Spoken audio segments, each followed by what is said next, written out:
Hello everyone, welcome to Riaz blog.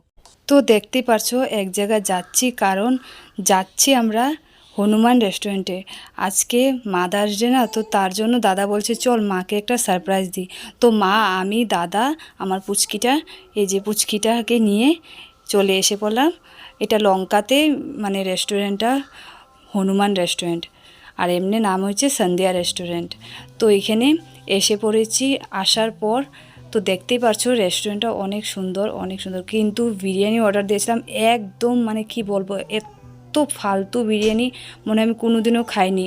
মানে বাবা বলেছিল যে লাগবে না, থাক জাস্ট। তো রেস্টুরেন্ট থেকে বের হয়ে বাড়ি মানে যাওয়ার জন্য গাড়িতে উঠে পড়লাম। আর মানে কিছু কিছু পিকচার তোমাদের সাথে শেয়ার করছি কীরকম লেগেছে। আর মাদার্স ডে তো সবাই মানে পালন করো, তো আমার মার জন্য স্পেশাল কিছু পালন করেছি। মা বলছে এসব কি দরকার ছিল, আমি বলেছি বারবার তো করবো না মা, একবারই করব। তো ভিডিওটা কেমন সবাই কমেন্ট করে জানাবে। আজকের মতো এতটুকুই, টাটা, বাই বাই।